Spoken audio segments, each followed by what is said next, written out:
Hi ಮನಿ energy friends ಎಲ್ಲರಿಗೂ ಅವರದೇ ಆದ ಸಮಸ್ಯೆ ಇರುತ್ತೆ.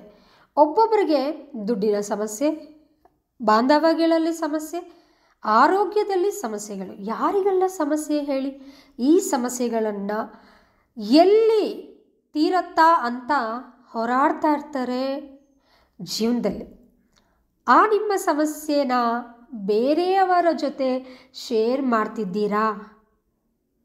ಆದರೆ ಇಲ್ಲೇ ನೀವು ತಪ್ಪು ಮಾಡ್ತಾ ಇದ್ದೀರಾ ಫ್ರೆಂಡ್ಸ್. ನಿಮ್ಮ ಸಮಸ್ಯೆ ಹೇಳಿದಷ್ಟು ಬೆಳೀತಾ ಹೋಗುತ್ತೆ ಹೊರತು ತೀರೋದಿಲ್ಲ, ಅವರು ತೀರಿಸುವುದಿಲ್ಲ. ಇನ್ ಕೇಸ್ ನಿಮಗೇನಾದರೂ ಅವರು ತೀರಿಸ್ತಾರೆ ಅಂತ 1000% ನಂಬಿಕೆ ಇದೆಯಾ ಆ ವ್ಯಕ್ತಿಗಳ ಮೇಲೆ? ಅದು ಫ್ರೆಂಡ್ಸ್ ಆಗಿರ್ಬೋದು, ರಿಲೇಷನ್ಸ್ ಆಗಿರ್ಬೋದು, ನೈಬರ್ಸ್ ಆಗಿರ್ಬೋದು. ಶೇರ್ ಮಾಡಿ. ಹಾಗಾದರೆ ಇಲ್ಲವಾದಲ್ಲಿ ಸುಮ್ಮನೆ ಯಾಕೆ ವೇಸ್ಟ್ ಮಾಡ್ತಾ ಇದ್ದೀರಾ? ನಿಮ್ಮನ್ನೇ ನಿಮ್ಮ ಮುಂದೆ ಚೆನ್ನಾಗಿ ನಾಟಕಗಳಾಡ್ಕೊಂಡು ಚೆನ್ನಾಗಿರ್ತಾರೆ. ಅದೇ ನೀವು ಇಲ್ಲದಿರುವಾಗ ನಿಮ್ಮನ್ನು ಕೀಳರಿಮೆಯಿಂದ ನೋಡ್ತಾರೆ, ಆಡ್ಕೊತಾರೆ. ನಿಮ್ಮ ಒಂದು ಗೌರವವನ್ನು ನೀವೇ ಕಳ್ಕೊತಾ ಇದ್ದೀರಾ ಫ್ರೆಂಡ್ಸ್. ಇಲ್ಲಿ ಬೇರೆಯವ್ರ ಹತ್ರ ಶೇರ್ ಮಾಡ್ಕೊಳೋದ್ರಿಂದ ನಿಮಗೇನಾದರೂ ಆ ಸಮಸ್ಯೆ, ಕಷ್ಟ, ನೋವು, ಹೆಲ್ತ್ ಇಶ್ಯೂಸ್ ಆಗಿರ್ಬೋದು, ರಿಲೇಷನ್ನಲ್ಲಿ ಇಶ್ಯೂಸ್ ಆಗಿರ್ಬೋದು, ಗಂಡ ಹೆಂಡತಿ ಇಶ್ಯೂಸ್ ಆಗಿರ್ಬೋದು, ಏನೇ ಸಮಸ್ಯೆಗಳಿದ್ರೂ ನೀವು ಫಸ್ಟ್ ಯೂನಿವರ್ಸ್ಗೆ ಸರೆಂಡರ್ ಆಗಿಬಿಡಿ ಫ್ರೆಂಡ್ಸ್.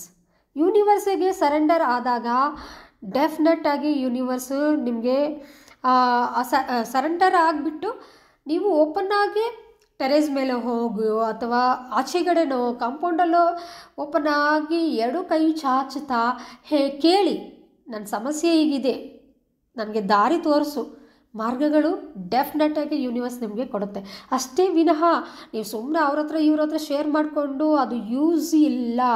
ಟ್ರಸ್ಟ್ ಇದೆಯಾ, ನಂಬಿಕೆ ಇದೆಯಾ, ಅವ್ರು ಯಾರಾದರೂ ನಿಮ್ಮ ಸಮಸ್ಯೆಗಳನ್ನ ತೀರಿಸ್ತಾರೆ ಅಂತ ನಂಬಿಕೆ ಇದೆಯಾ 1000%? ಆಗ ಮಾತ್ರನೇ ಅವ್ರ ಹತ್ರ ಶೇರ್ ಮಾಡ್ಕೊಳ್ಳಿ. ಇಲ್ಲವಾದಲ್ಲಿ ನಿಮ್ಮನ್ನು ತುಂಬ ಕೀಳಾಗಿ ನೋಡ್ತಾರೆ.